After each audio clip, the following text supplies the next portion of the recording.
I am super stoked and so happy to have our Deputy President for Administration, Mr. Clarence Ti, sharing his journey from a caregiving perspective.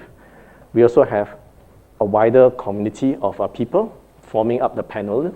So we have Zhin, who is an actor, and he will introduce himself later on, but he's from the smartlocal.com and also an NUS alumni.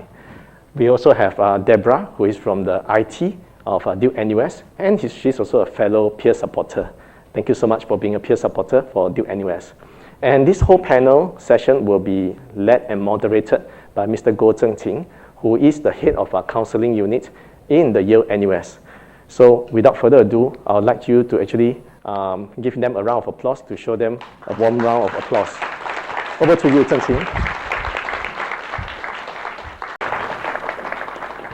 So as Andrew mentioned, my name is Zheng Qin. I'm the head of counseling at UNS College as well as a clinical psychologist.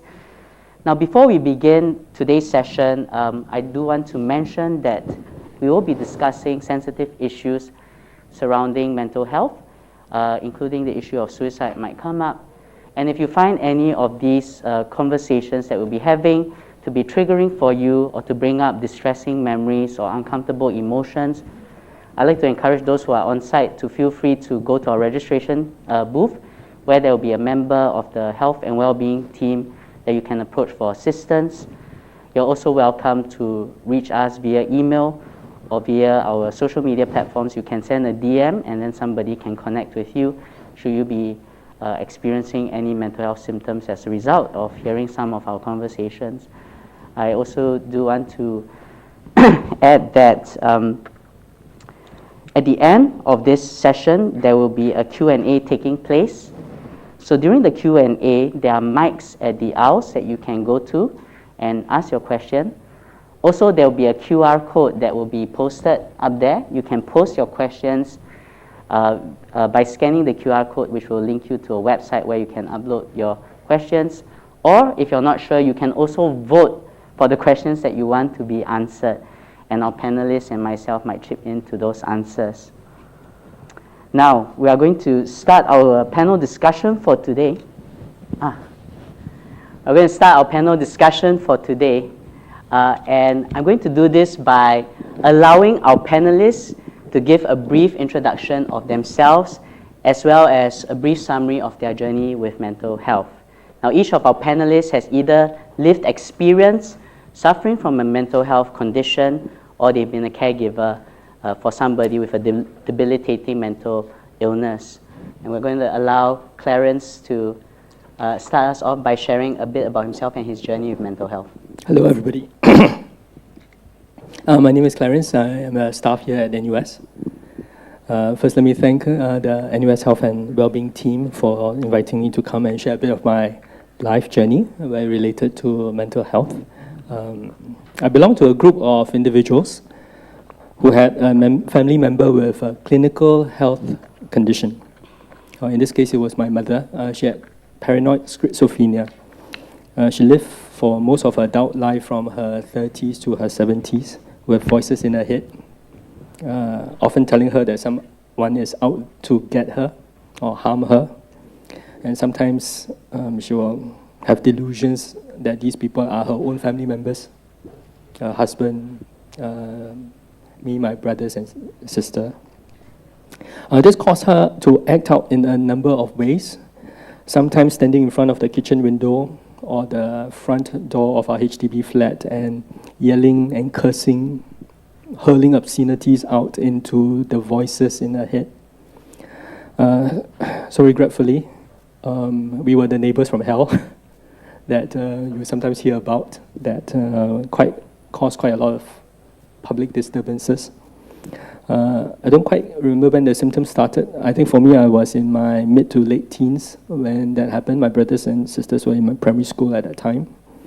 The police were often called in to come knock on our doors and say, there have been complaints from your neighbors for disturbing the peace. She was treated from time to time, and from time to time also awarded in IMH. Sometimes the medicine works, sometimes doesn't work so well. She will have lapses, relapses over the decades. So that's a little bit about me and the background. I'll hand this over to the other members. Thanks. Hello. Hi everyone, I'm Deborah. I'm working in a IT department at UNUS Medical School. So my mental health journey is a pretty long one.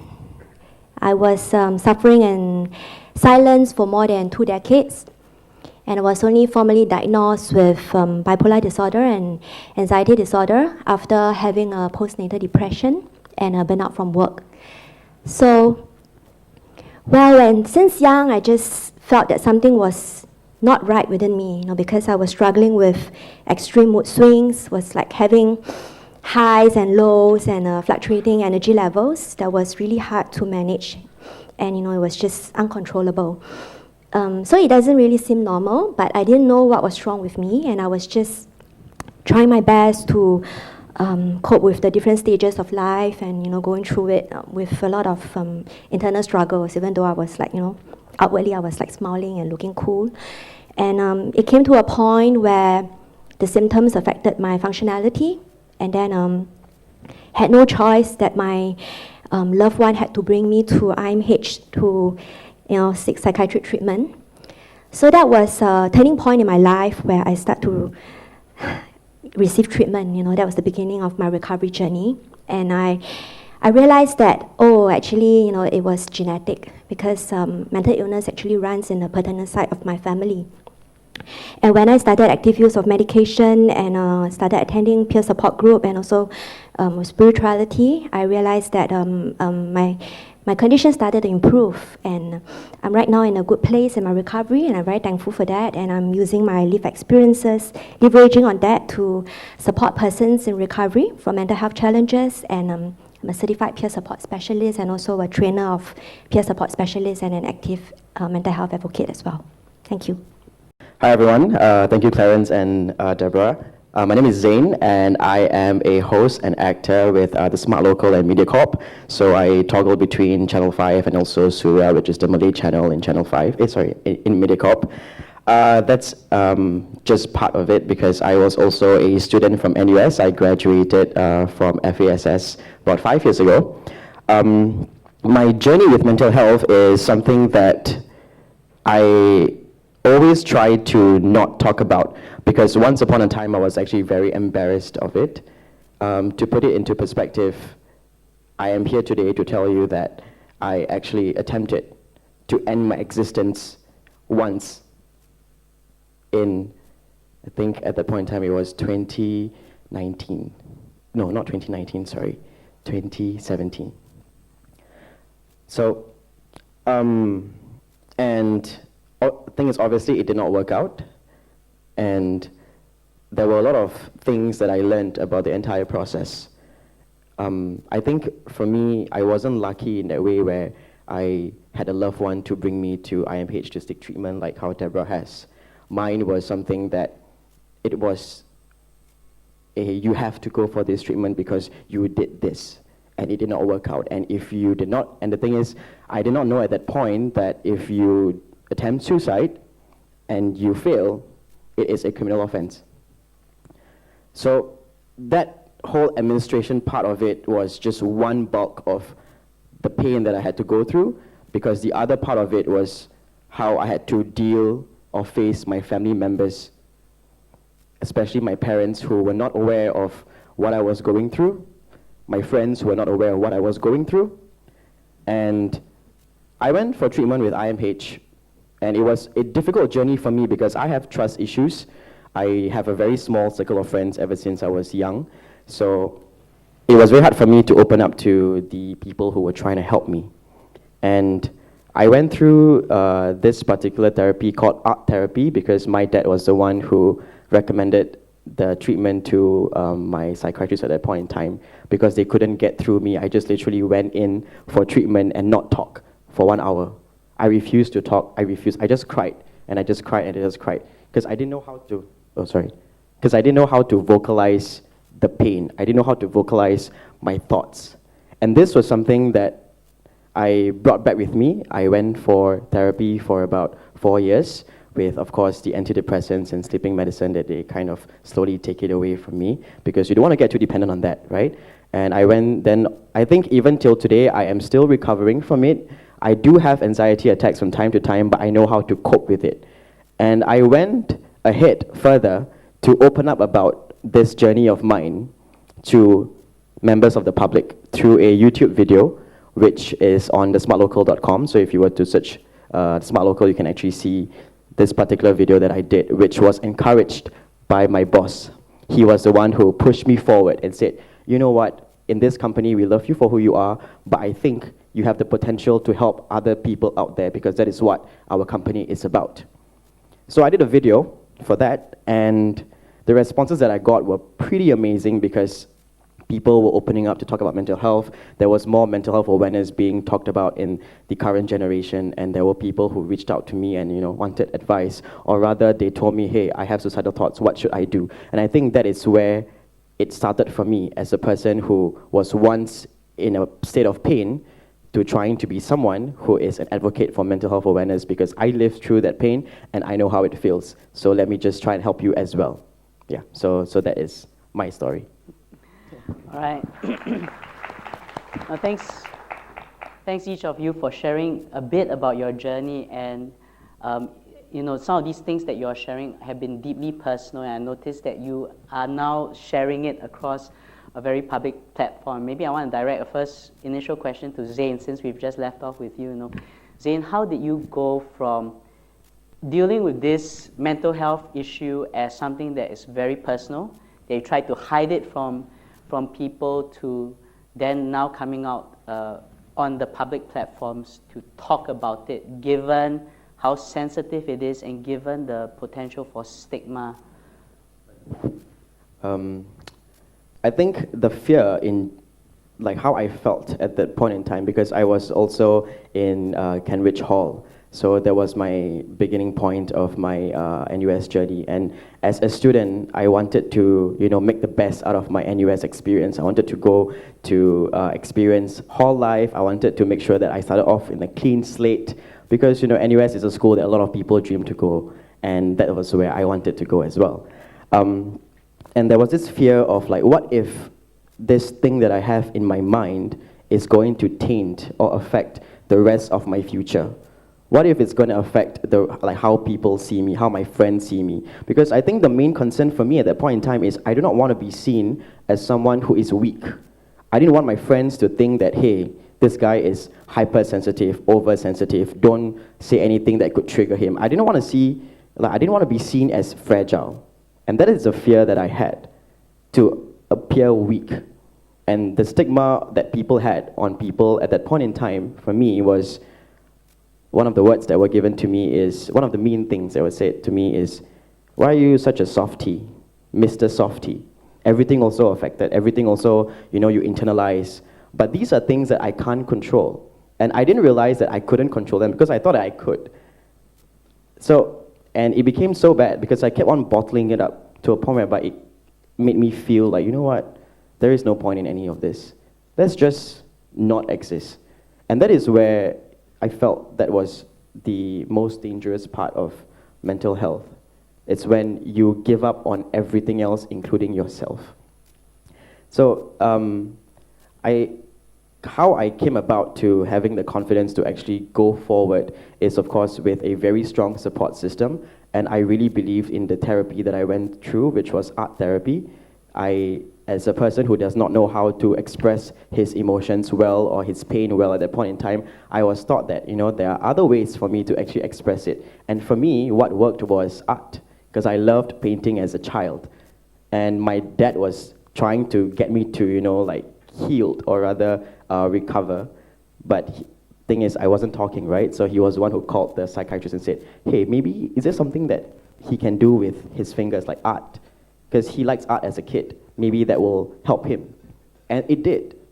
Which is why, based on the strong support system, I went for, the interview, and I was honest with my employer at that point in time. I said, this is what I have, and I'm seeking treatment for it. You know, I do not want you to see me as weak. I do not want to be judged for this. I would want to be seen for what I can offer for your company. So it is up to your discretion if you want to take me in and give me a chance. And when I did that, the support that I got from my colleagues and my bosses were amazing, to a point whereby I went out to actually did the video. And this was all possible because of the environment that I was in, which is why an environment is also very important. And the results were, I realized sometimes people would DM me really, really scary messages. And these are like 14-year-olds, 15-year-olds, students, younger than me. And they would say, I want to kill myself. And because of all these messages, it made me feel like, you know what? Maybe this is why you did not succeed in ending your existence, because your purpose is so much more than just at that point in time. So what I would always think to myself is, it is okay to fail, it is okay to want to start over, because you're not starting from scratch. You are starting from experience. So that is what that is what I would tell myself all the time, and hence it kind of brought me into this whole mental health awareness advocate environment that I love and am so passionate about. I think Zhin has mentioned so many important things. They're very rich, and I just want to highlight some of the things that you said, that, you know, when you were seeking help, you would go into a therapy room and just keep quiet for an hour until your dad or your parents suggested maybe art therapy might work for you. Something I want to highlight for individuals who have maybe sought counseling or other forms of treatment before and you felt like it didn't really work for me. I think Zhin's story just highlights the point that if something doesn't work for you, try again, try different approaches. You know, nowadays with Google, you can easily find various options for the treatment that might work for you. So don't give up. It might be about finding the right fit of a therapeutic approach or a therapist or a medication and so on. There are other things he's touched on, but I also want to give opportunity for the rest to speak, and we'll talk a little bit more about the environment. As you said, you have supportive work environment. We'll continue that conversation later on. Right now, I just wanted to direct to Deborah. Maybe you can share about your own dealing with, how do you deal with your own mental health issue of bipolar and anxiety, as well as the stigma surrounding that. Okay, I think to be successful in managing my mood and my energy level, it requires a lot of self-awareness. So, you know, after having been through a burnout from work and then, you know, having a mental breakdown.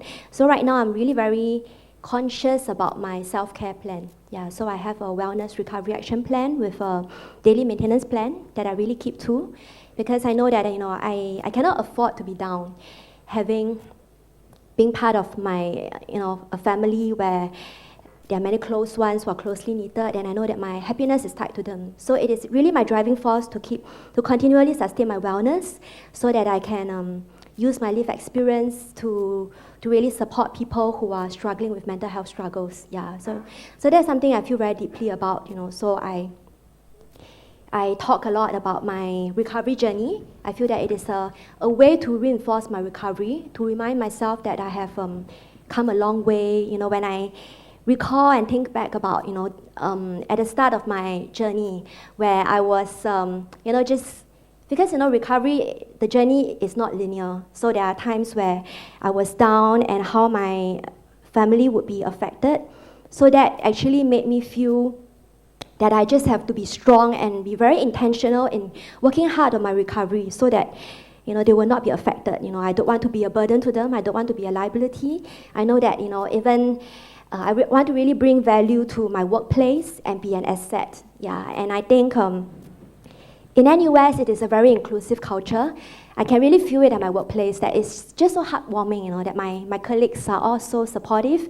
Actually, none of them know that I have a mental health condition. You know, my boss is the only one who knew it, because I included my entire mental health portfolio in my CV when I applied for the job.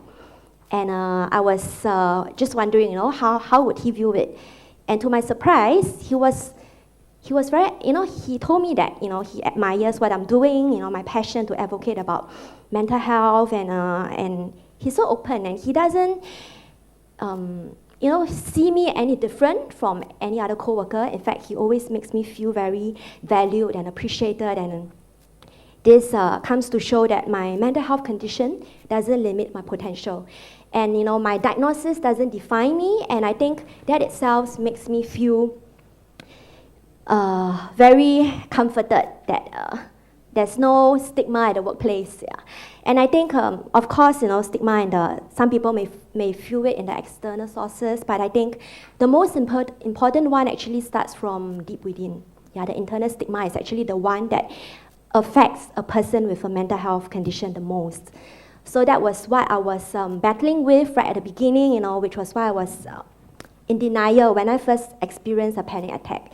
I dismissed it as a heart attack, even though the ECG result shows that it's normal.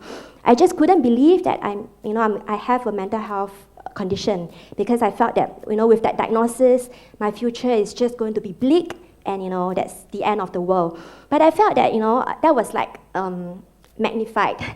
It's actually no big deal, because people with cancer or any form of disability, like for instance, someone who is diabetic, they need insulin, right? And a person who has asthma, they need Ventolin. So for my case, it runs in my paternal family, so there's a chemical imbalance in my brain, so I need psychiatric medication.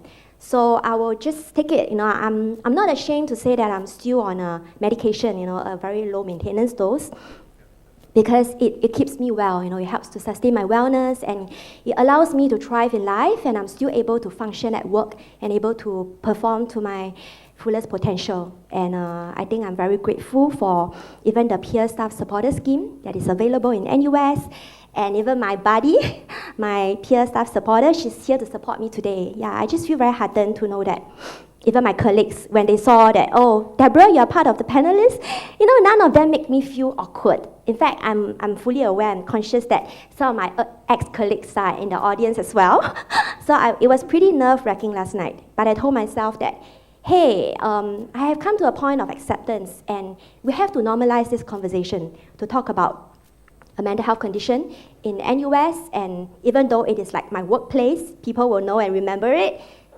But I'm not ashamed to say that this mental health condition is a blessing to me. Yeah, it has shaped me to who I am today, with more empathy and with a heart to want to give back, to pay it forward. Yeah.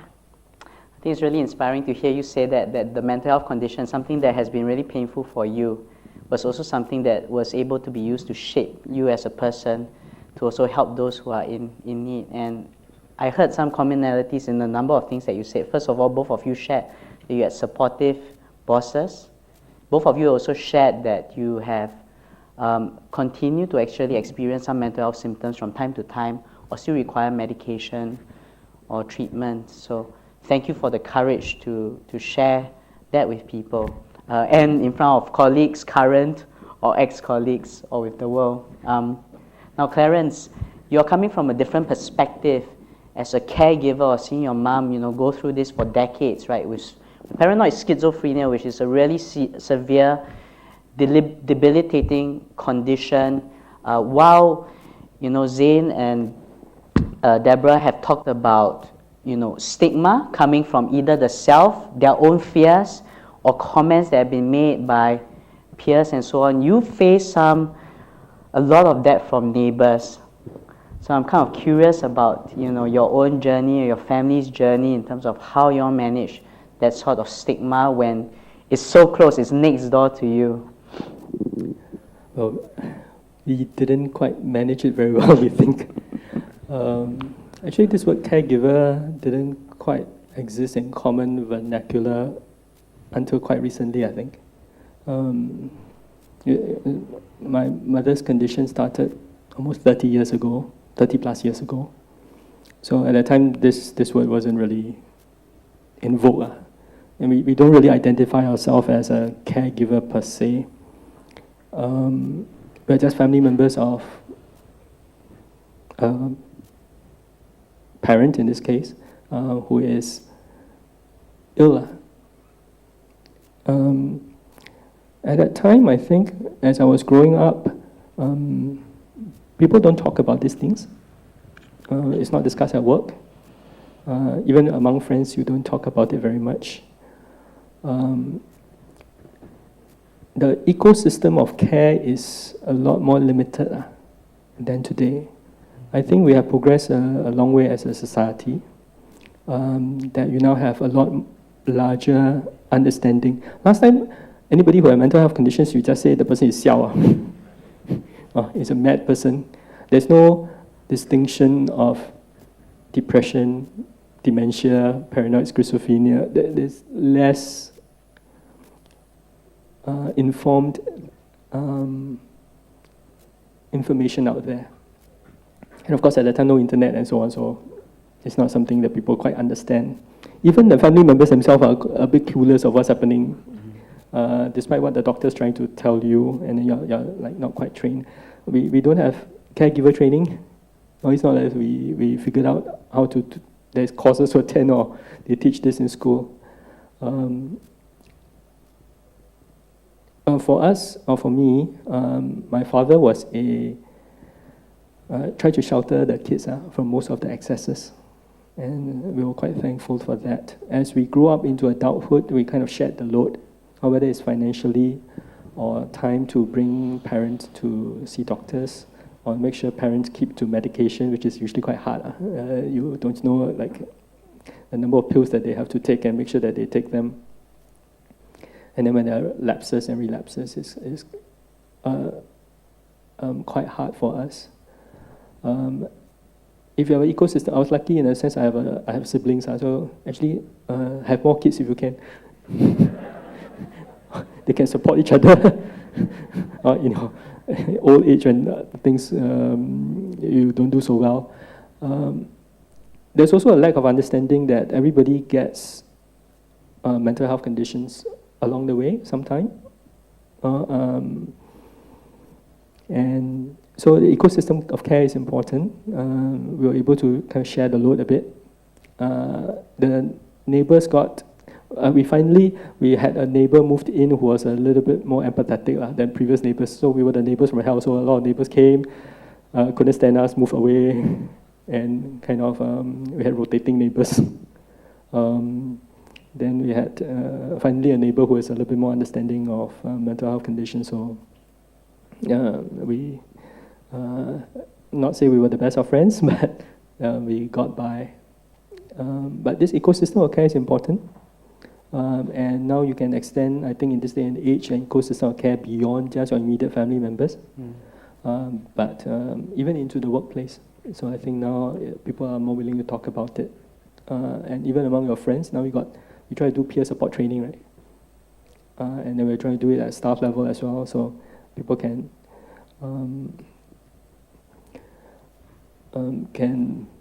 empathize and be a source of strength and support. I think it's quite important. Thank you. Thanks for sharing that, Clarence.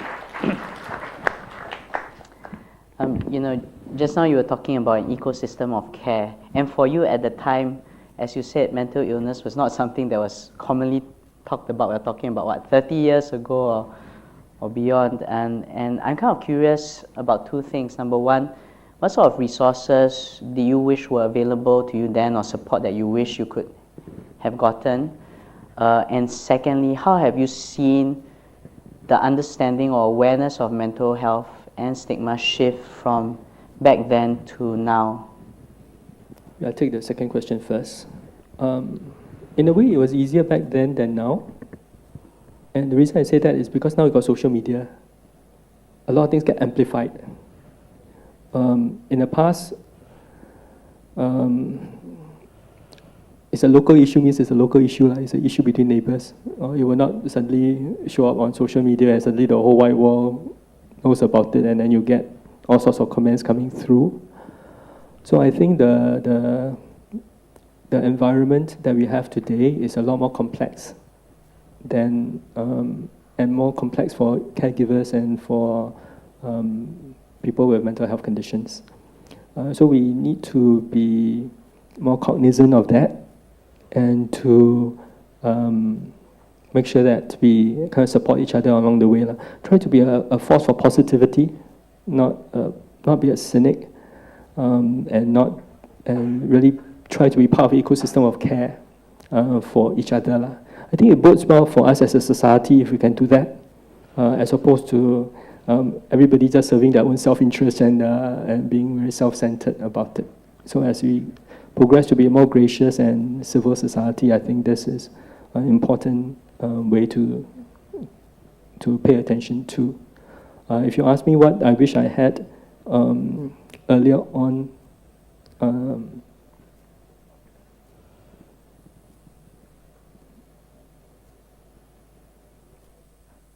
it's quite hard to say, I would say. What Deborah talked about, self-stigma, we didn't quite understand it when I was younger. You actually kind of make yourself, your family into a recluse. Chinese New Year, we don't really go visit relatives. Or very few relatives can visit us. We don't really make a lot. We don't invite friends to our house.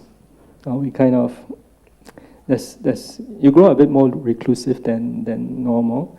If there's a way to open that up a bit, I think it will help us. But I must say we were quite fortunate, me and my siblings, because we had a very supportive father that kind of sheltered us from a lot of the excesses. And I'll talk a bit more about him later, but I think that, yeah. Thank you. Thanks, Clarence. I think in your response to both questions, you highlighted something about the personal level of support. It means, even with the question when I asked about what sort of resources or support do you wish you could receive, you said that you weren't quite sure. But actually you were talking about, it's about how if somebody is there to support, whether it's your father who's shielding you as children from some of the excesses of the situation, or relatives or whatever, they could be more understanding and so on. I think that's really important. And the powerful thing about that is that everyone seated here or everyone listening in can actually play that role. Right? We can all do our part to be more open and understanding, or to be there for someone with a mental health condition. There was a mental health study done in Singapore, 2016, where they were looking at the prevalence of mood disorders, anxiety disorders, and alcohol use disorders in our local population. And the percentage that came out was 14% of our adult population actually has a current mental health issue. Now, they only sampled 3 categories of disorders, and I can tell you that there are many, many more varieties of mental illness not featured in this study. So it's safe to say that at least 20% of our population has or has had a mental illness before. Think about it in context of your own life. 20% is 1 in 5.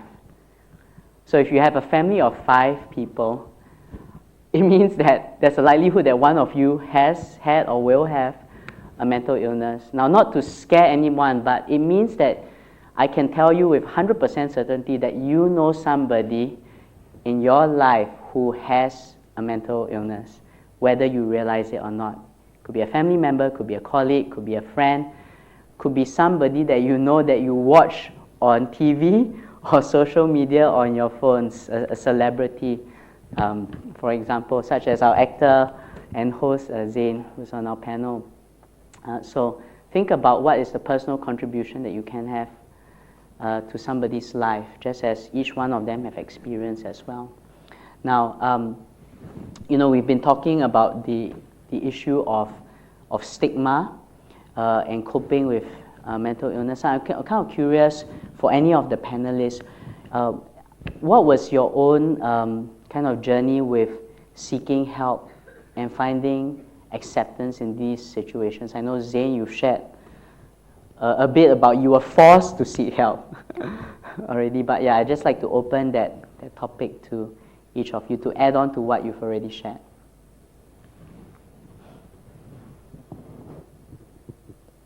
I think the main challenge was knowing that I would have a record, in my file that people would know that I have a record with IMH and all. So that was pretty difficult for me to swallow, and I'm also the kind that would I'm quite adverse towards taking medication. I'm the kind, when I have a headache, I would try to tahan and bear with it, so I don't really believe in medication. Only when I was at the rock bottom And I realized that, the only way to get up, and to get out of this suicide ideation and just suffering so badly was to really get psychiatric help. And what was stopping me, I think the main barrier was when I was at my previous workplace, I actually heard my colleagues, they were gossiping about another colleague who was on a long medical leave. And they would say, hey, this person has depression, is receiving treatment, and then it's like on long leave and we have to cover the duty. And it's like, yeah, when I heard that, that was the point where I actually started receiving psychiatric treatment, but I concealed it. It's like a top secret. I didn't want anybody to know. Because I know that, if I were to share if other colleagues come to know about it, they would talk about it behind my back. So I certainly didn't want that, and I felt that it was very shameful, because people will look at you with a different eye. Like when you're on medical leave, they may project and think that, oh, this person is like unwell again, maybe depressed or whatever. So that were some of the unhelpful things that I heard, which I felt that the environment was pretty toxic. It wasn't very conducive to talk about issues like that.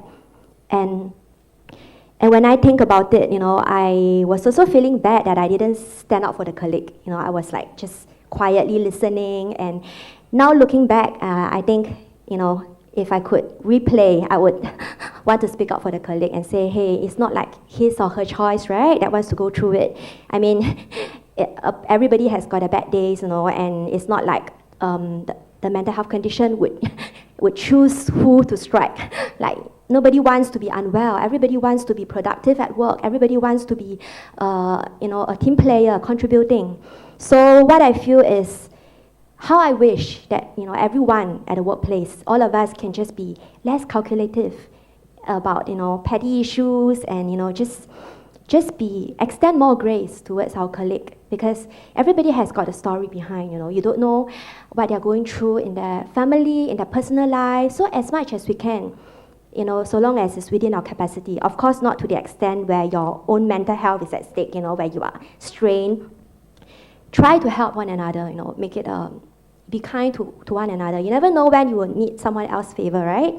And I think in so doing, that would be that conducive environment for everyone to thrive, to really collaborate, and yeah, that would be so wonderful that everybody would just look forward to go to work and help one another and be very supportive. Yeah. I think for me is something pretty similar to Deborah as well, because for me, like what she said, like everybody's recovery is not the same, right? It is not linear. So I think knowing how to help yourself if you are someone who is dealing with a mental health illness is very important. Being able to take the first step to telling yourself, hey, I am not well, and therefore I need to go and seek help. And I think that's the difference, because when you are physically unwell, like you're having a fever or like a sore throat, you will immediately think, okay, I'm not well, and therefore I'm going to get treatment. And it is the same for your mind as well. So for me, even till now, everywhere I go, I would always make sure that there is easy access for a small pen and a paper, just in case if I have an episode that I am not prepared for, I can just scribble at the side and let it go and breathe. Because I think one of the techniques that I learned from my psychiatrist was the technique of breathing, like 5 seconds, and then you rethink again. Like 5 seconds is all it takes to really stop yourself from spiraling down into that dark abyss that you are trying to avoid, right? And being open about your condition is going to do wonders, because I was, of course, apprehensive when I first started, seeing people trying to date, because do I tell them about this or do I not? Do I conceal it or do I keep it open? Will they shy away? And that's the thing. If there are friends or family or people that you're trying to connect with and they shy away from this thing that you have, then that's not the environment that you want to create for yourself, right? The right people will come through your doors and they will be the ones who will be supporting you in your times of weaknesses. And this has helped me a lot, because there was one time where I was with a friend, and my friend is very well aware of my condition, right? And there was something that happened that day that triggered me, and I started to shake. And the process for me is actually quite standard, because I'm so used to it. My eyes would just turn like as though you wear 3D glasses. Like like the filter is red. And the moment my vision turns red, I know, okay, you know what, you need to breathe. Because I would shake and I would like kind of spasm at one corner, and I needed something to distract me. And my friend, who was aware of my condition, just he took a step away, he slipped in a pen and a paper. Then he just tapped me and pointed to that. The moment I saw that, then I started to scribble as much as I could. And then within about, say, a minute or two, things became better. My vision became back to normal. And I was like, thank God I shared this with you. Thank God I was open with you about this. And thank God that you accepted me for this and not judged me for this, because otherwise I wouldn't have known what to do, because this was in a public space. And then what if people took videos? What if people uploaded, this random dude is just spasming and causing a public nuisance or whatsoever, right? So I think that is the importance of being open with what you have. And even as someone who is on the outside, a simple text or a simple check-in like, hey, how are you today? Hey, good morning. Because a good morning can turn into a good day, into a good month, into a good year. The power of a good morning and checking in on someone is something that people need to do more, I feel. Because you never know, your simple question of how are you can change someone else's day. So I think this is one thing that I feel I need to perhaps make known for people who are on the outside, who are not familiar with people who perhaps are struggling with mental health.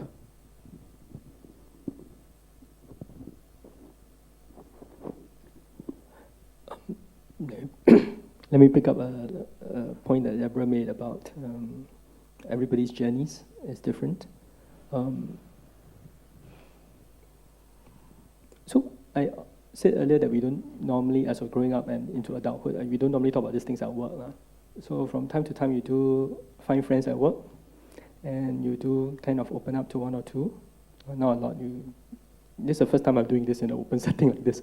But I once remembered talking to a male colleague of mine, much older gentleman, and then I was sharing what's happening in my family. And then he started to counter-share. Counter-share is a word. Counter-share.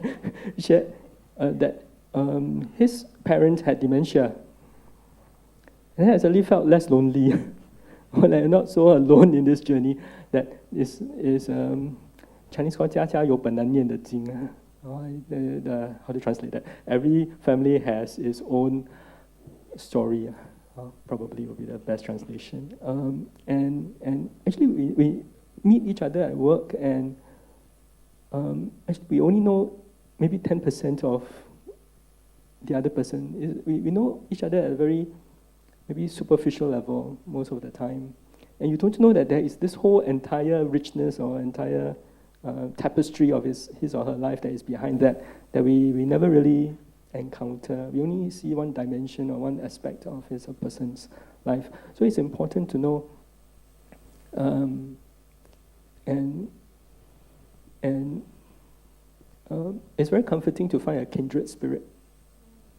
And if you ever have the opportunity, be that kindred spirit for somebody else. So I mentioned I will talk a bit about my father, and I thought it was quite. There's a Chinese phrase for him called 不离不弃. It's a bit like a part of a marriage vow, till death do us part.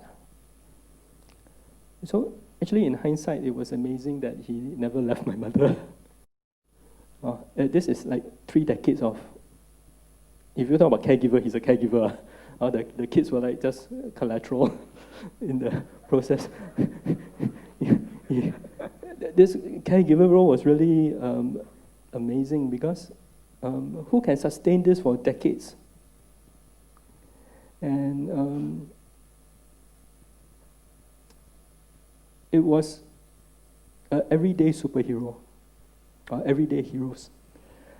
And you never know that in the individuals that you meet, that you only know 10%, that this person in another aspect of his life has made a heroic effort and is truly remarkable as a hero, an everyday hero, that gets no awards, doesn't get on TV, is not something that he goes around telling people about. And there are many everyday heroes in our lives. We're just not aware. Yeah, thank you. I think I want to add on to what Clarence mentioned, because every time when he mentioned, I've heard him mention that during the dry run, and it stirred my heart very deeply. So yesterday I was just telling my mom, about these 4 words that Clarence mentioned, 不离不弃, and how I feel so grateful for my support system, my loved ones that have been standing by me. And then it just dawned upon me that one of the motivating force in my life to stay well is for my loved ones. So I just feel that I want to urge, anyone out there who is struggling in quietly, in silence, do it for your loved one, because they will not leave us. Usually, the ones with a mental health condition, we want to shun away from them and just, don't want to be a burden to them, don't want to be a liability to them, just hope that we can cut off from our family, our loved ones or our co-workers, but it's not possible, right? Because we are a family. So the only way, I think, is to really step out to seek help. A lot of resources are available out there. If we are not ready to disclose, to let anyone know, there's EAP, which is like completely confidential, nobody would find out. Yeah, just try it out, talk to someone and talk about your struggles, and don't just suffocate inside, because it's very difficult, now that I have come out into the open and disclose about my condition as compared to my previous workplace, where my co-workers couldn't support me because I was having a panic attack. I had to cry in the toilet, and then when I came out, I was tearing, I think they didn't know how to support me but they could tell that something was wrong, so they just pretend not to see me. But I think I'm pretty heartened, that they're trying to respect my space, to give me that private space. So just do it for your colleague. Yeah. I think as Clarence has highlighted, that not only might we not be aware of that there are many actually everyday heroes in our lives, but we also might not be aware that you are an everyday hero to somebody else. Just now Deb and Zhin shared about recognizing their own warning signs. That was an important thing in their own recovery. When I'm shaking, when I'm really down, when my mood is shifting, when my behaviors are changing in a way that's beyond what's my usual behaviors. And not only that, Zane actually shared it with a friend. Like, this is, when you notice me shaking, this is what you can do for me. Pass me a pen and paper. That's how I cope. That's how I decompress during those times of panic and anxiety. And that friend was able to play the everyday hero to him as well. Now we're going to move to the last part of this discussion before Q&A, which is about creating safe spaces. We have former student, Zane, and we also have the Deputy President of Admin, so somebody in a senior level. So there's the organizational level kind of perspective, there's the personal, individual kind of perspective. So I'm kind of curious about, and also, Deb and I, we work in the organization as well. Kind of curious about each person's thoughts here about what it means to create safe space, whether at a personal level or an organizational level. Expecting me to start, right? Yeah, so my day job is, I carry a title, it's just a title, called Deputy President for Administration, so some parts of administration reports to me. So I would say one of the best things NUS has done is to create a health and well-being unit. And that's why we are sitting here today. So give a round of applause.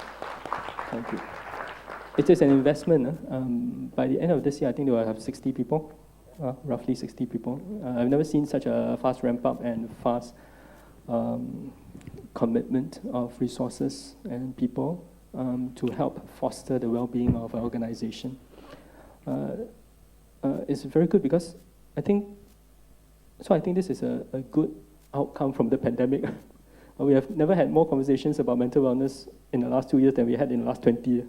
And it has allowed organizations to kind of like put their foot down and say, okay, if you're serious about what we are talking about, let's do this. And then that's one. I would say second that we are a nation very fixated on doing. We are a nation of doers. You see Singapore is very task-oriented and all that. But I think we need to be a nation of people who are not about doing, it's about being. How do we express our humanity in our work? Who do you want to be? Can we be more human in our work? And this is not an organizational choice, this is an individual choice. Every leader, every manager, every supervisor have to choose how to express their humanity in their work.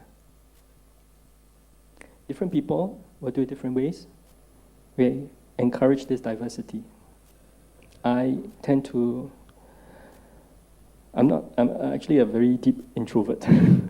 So I express myself a lot in writing.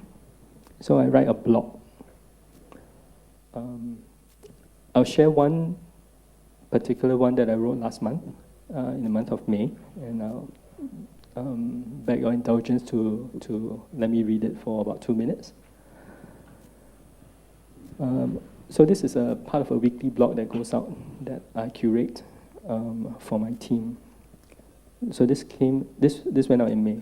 This week, my phone notified me that it was my mother's birthday. I had set a repeating entry many years back in case my workaholic tendencies got the better of me and I forget. My mother passed away a few years ago. She struggled with severe mental issues for the majority of her life, and having a family member with mental health issues has no doubt shaped the persona of myself and my siblings. One way this experience has shaped me was that I'm more sensitive to the fact that many people have their own struggles in their lives, and lives can be hard for some. And sometimes people have to put a stoic front at work, even as they deal with what life throws at them, and sharing is hard. Some years ago, when I met an empathetic coworker to whom I had opened up, I often found that they too had their stories, and we often found that kindred spirits helped make the journey lighter. If you happen to be in a low part of your life right now, I hope you can find yourself a kindred spirit to talk to. I once heard a story that before we were born, we were shown the entire flow of our lives, with its joys and pains, its mountain peaks and canyons, and asked if we will still want to be born.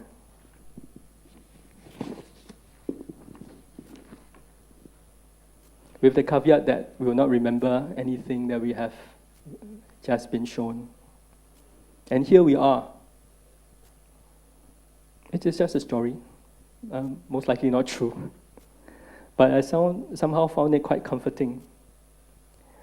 If you believe in God or fate or higher powers, I hope you can draw comfort in that it will all work out in the end. And whatever trials and tribulations you encounter are setting you up to be someone you needed to be in the future, a version of yourself that would one day matter to someone or to a greater cause. Thank you.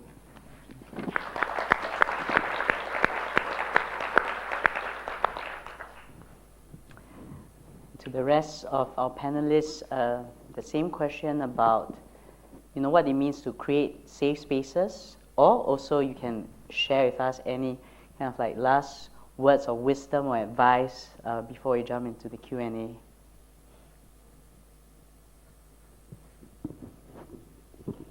Okay, I would say that to support someone who may be feeling down, or you can sense that your colleague is maybe absent from work or so, I think doing a check-in is important, and doing it without having any expectation, that they would respond to you. Because when we expect them to respond, right, we would do it in a way where they might feel pressurized.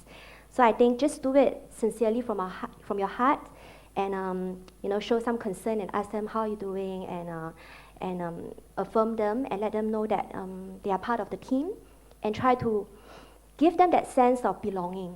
Yeah, I think that is very important because when a coworker feels that they are part of the team and they would somehow slowly open up and connect with you. Of course, trust has to be built, so it takes time, and don't expect them to just open up, and share about deep things overnight.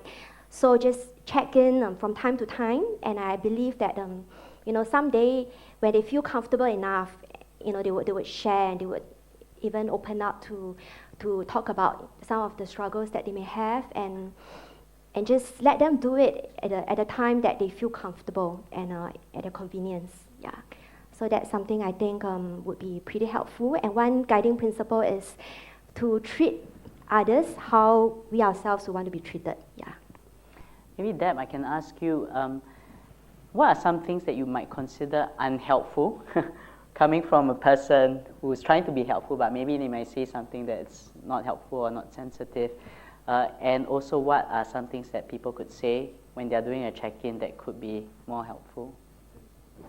Okay, I think when you ask somebody how they are doing, and if they just answer with some simple questions, and then when you start to probe more, they are not, really revealing much. So just try to leave it as it is, Just tell them, just show them and tell them that you are here, available for them anytime when they want to talk. Yeah, instead of just wanting to probe something out of them. I think that itself is like invading into someone else's privacy. So just respect the space and let them feel safe. I think that is pretty important. And yeah, so that's how I feel I would want someone to support me as well. I think most people is very particular about their privacy and their space. So try to show respect. At the same time, holding that hope for them, and just. Thanks, Deb. I imagine it could go something like saying maybe if you're doing a check-in and you find that your friend or your colleague seems off, you could say something like, I've been noticing that you seem a bit off, and I don't understand what's going on, but I just want to let you know that I'm here for you, and you're welcome to share with me whenever you feel comfortable to. Right? So something as simple as that, without, like Deborah has said, don't push. Don't have to probe too much, but also let them know that you're here.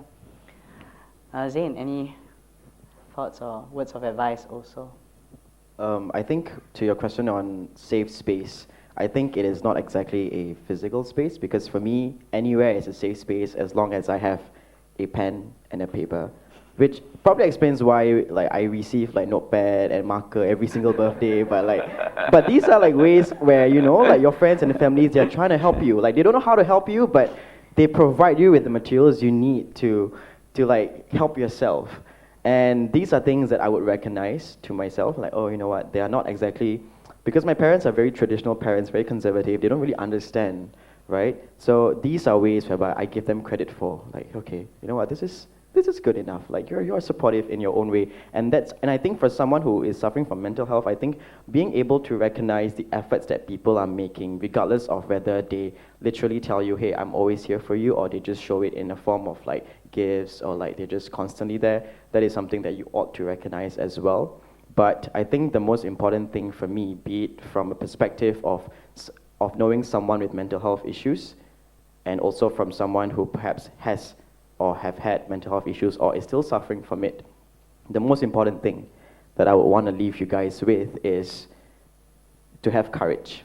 And courage is not the absence of fear, because I think sometimes my friends, they are fearful of talking to me because they're scared that they will trigger me, or they will say the wrong things. Or for myself, sometimes I think when I was younger, I was afraid to go ahead and seek help because I wasn't sure what to expect. Right, so courage is not the absence of fear. It is the ability for you to take that first step in the presence of fear.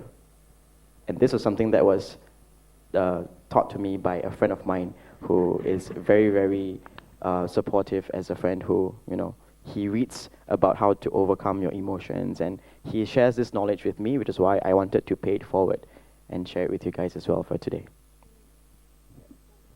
Thank you for that. Clarence, is there anything that you want to add? Okay. Right, so we're going to move into Q&A, but just to quickly summarize, we've talked about, of course, lived experience with mental health and the stigma that comes with that, and how our panelists have dealt with that stigma, whether they have experienced the mental health issues themselves or been a collateral to the mental health situation at home. We've also discussed about seeking help and acceptance, and finally creating a safe space. So why don't we just thank our panelists again for everything that they've shared. And we'd like to open up this time for Q&A. As mentioned earlier on, there are mics at the aisles that you can use for those who are on site to share your questions, or you can post on the QR code. We have that put up. You can scan the QR code to the link for questions. It's over there. And feel free to share your questions, and we'll be responding to them as they come. Now, the only thing that I ask each of you to do is, if you have a question, I ask that you be respectful with your question, respectful to those who are on the stage, respectful to those who have suffered from or in some way have provided care to someone with mental illness. Okay? So feel free to take the mics or to post your questions.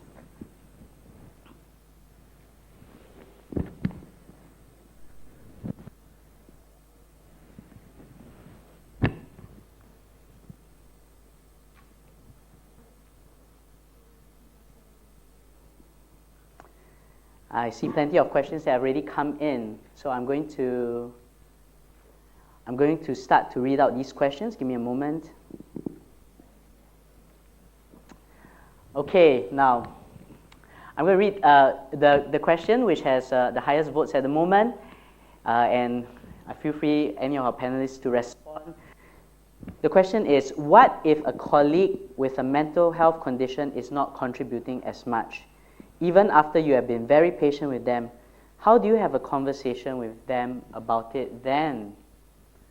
It's a very interesting topic, something I personally have experienced as a student as well as in the workplace, colleagues with mental illness and who are not able to contribute as much in work, and sometimes we have to cover for them. How do you have that conversation with them? How do you deal with that kind of situation?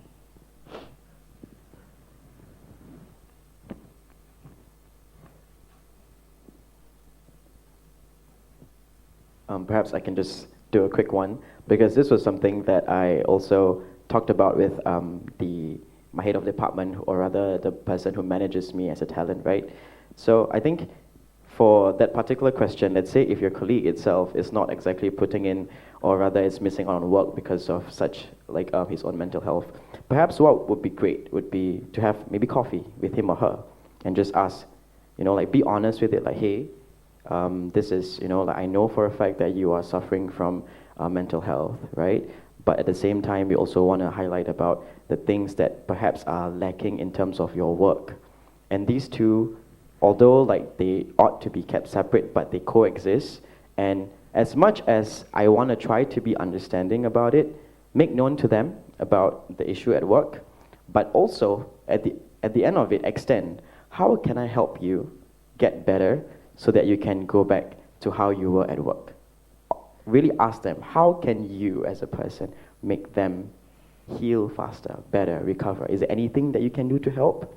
Because these are the questions, and I think when you ask them that and you extend this, it shows empathy, it shows understanding, it shows your effort in not just marking them for lacking in work, but rather trying to understand why there is the lack in performance at work. And I think understanding why is always very important before you come up with an ultimate decision, or you point out on their flaws and stuff like that when it comes to work. I think, Zhin, you picked up on the point that Deb mentioned earlier on, which is about extending grace. Extending grace, but also I'm reminded that majority of people who are suffering from mental illness, who are not able to perform at work because of their mental illness, actually want to perform at work. They want to be doing well, they want to be contributing. It's not that they don't want to. So that question that you have asked, which is like, how can I help you so that you can do this, so that you can recover and heal and also contribute? I think it's an important and useful one. Thanks so much for that. Anyone want to contribute to this question, or we can move? There are many other questions also. Maybe I say a little bit. If I have I've encountered some of this in my career, and I usually like to start with a starting point. Don't focus on the person, focus on the team. Each team usually you try to build with complementary strengths. Each member comes with certain gifts, but each individual member, mental wellness or otherwise, also come with certain weaknesses or flaws. What you want is to build a complementing team where one person's weakness is another person's strengths. Like if you, and you need to play to that person's strengths. Mental illness, unless it's very severe, usually doesn't make a person unfit for work. You just need to figure out what is the issues, and how an ecosystem of care can be formed in a team so that they can complement the overall business outcome that you're trying to achieve with the team. So I think don't just start with the individual, start with the team. And if you can build a team that supports each other, it will be very good not only for the person who is suffering from the mental health condition, but also recognize that every one of us at some point in our life may have a mental health condition that may be transitory or maybe chronic. And focus on the team is a much better approach than focusing on the individual, because the solution may not always lie in the individual. Sometimes it does. I had a case once where a colleague just not very diligent in her medication, and which causes a flare-up in her conditions. In which case, then, not only at home, but at the workplace, you have a buddy that kind of, okay, it's time to kind of support this person in the medication discipline. And then that may help bring things to a much better state. But think of it as a team, don't think of it as an individual, because sometimes you get more options and more solutions that way. Thank you. Thanks, Clarence. Now, there are many questions that have come in, really good questions, and we only have time for some. So I just want to let you know that whatever questions that we do not respond to, as far as possible, we'll try to respond to online through the social media platforms. Okay. Now, I want to move on to the next one, which is how do you notice signs of burnout? And what recommendations do you have on preventing burnout and also how to recover from burnout? Burnout is something that many of us have experienced, very common situation.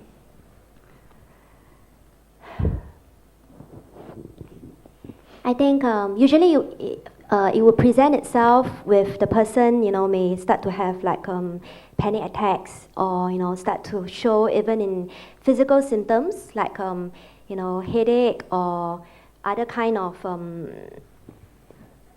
symptoms that would cause them to be on a medical leave, And then if it happens continuously and then the person still doesn't pull the brake, eventually the person may get into a burnout, where there's like just couldn't continue anymore. So for my case, when I had a burnout, it was so bad that I had to be hospitalized. Yeah. So I think before it reaches that stage, when you really start to feel that your mood is sinking, your energy is low, and you are starting to feel impatient easily and start to snap easily and all, I think these are telltale signs that you're on the verge of a burnout. Yeah. But it might be different for different individuals, because everyone is unique. Thanks. Now, again, because of the interest of time, of course, if the panelists want to jump in, feel free to do so, but I'll be moving along with the questions as well. The next one is about work. It says, as a reporting manager, how would one balance between equitable workload in the team, being supportive to one's mental health, and subsequently performance? Any reporting managers here? Well, Clarence and myself are, at least we're reporting managers. I'm not sure about that too, but Clarence, any thoughts about that? Balancing equitable workload and so on. Well, we have many members here in the audience who are reporting managers as well. I'm sure we can crowdsource this answer. It's hard. Actually, I would say don't let the person's mental health condition define that person. I'm a big believer that we shouldn't try to label people. Every time you label a person, just because this is one aspect of his or her life, and you kind of label that person, and then you make decisions all because of that aspect in her life, actually, I think we do a disservice to the potential of the person. So let's try not to do that, and that's part of destigmatizing the workplace. I would say equitable workload. Maybe let's start from the perspective that workload will never be equitable as a starting premise, as opposed to it will always be equitable. Because equitable, what does it mean? Everybody do the same amount of work.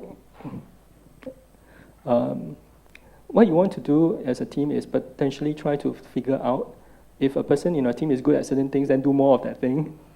And if a person is stronger in something else, then do more of something else. And the more routine, mundane work, try to automate it. Or use RPA or some of these new bots to kind of get rid of the more routine side. And so that you be able to think creatively about work and team design. You'll always not get it perfect, and you will not always be able to get everybody to agree that it's equitable. But every year, maybe get the team together. How can we make this your work? How can we improve the quality of your work life? Have team conversations about it.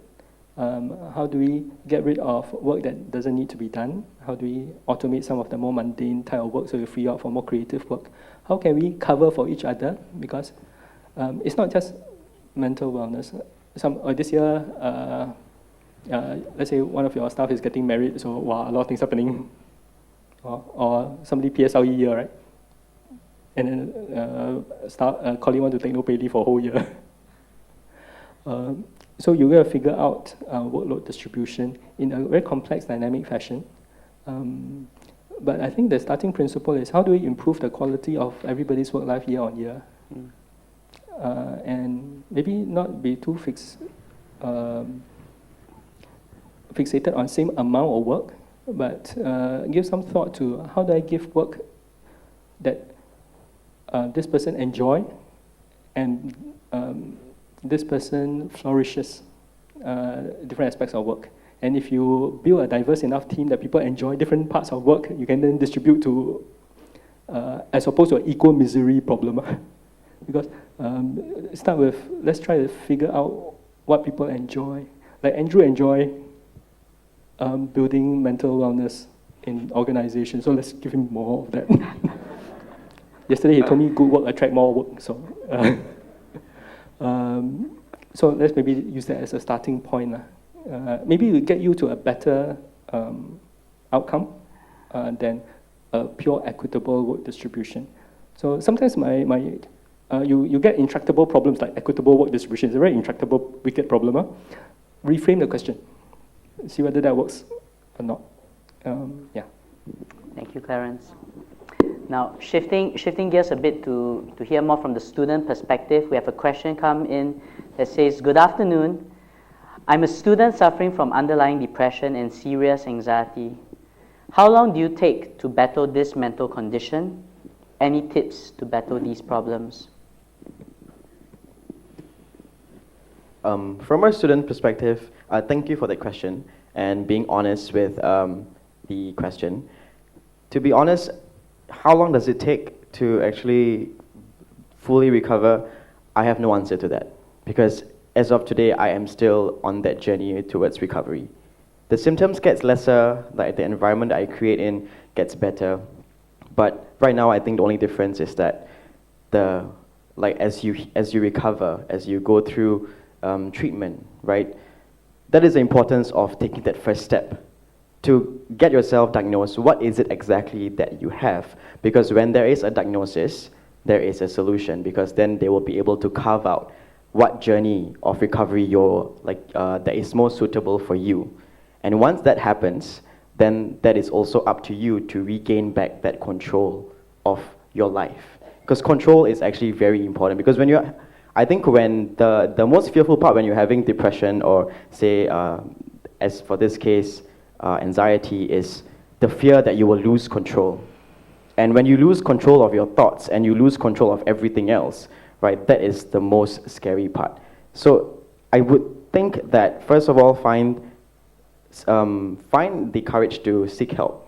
And then I think if there are like worst case scenario where it goes way beyond, there are helplines that are usually used. For example, Samaritans of Singapore, they're a 24-hour service, and there's always someone there on the phone to, really talk things through. And sometimes it's like I keep on talking and talking to the person like, yep, and that's all I needed actually. Someone who doesn't know me, who wouldn't be able to judge me on the phone talking to me. So that's something that you can consider if you do have that. But I would say, get it diagnosed first, see if there is a need for medical treatment, or is there a therapy that you can actually go for that is suitable for you. And then once that happens, don't be so eager to recover, because you will fall back once in a while, because this is a journey that you have to be on. So yeah, just be prepared for that journey and enjoy the process. Even though it's difficult, it will get better. Thanks for sharing that, Zhin. And I think both, especially Deborah and Zhin, are great examples of how they may still experience that condition, but that has not prevented you from living your best life, or at least achieving things and moving forward and doing things that you're passionate about, which I believe is also part of the recovery process as well. Now, unfortunately, despite the many wonderful and important questions that have come in, we've come to the end of the Q&A. And I'm going to have to shift to just mentioning that there are resources available, mental health resources available for both staff and students on campus. So they've been playing that on the slides. I'm sure it will be coming up. So you can take a look at these resources that are available.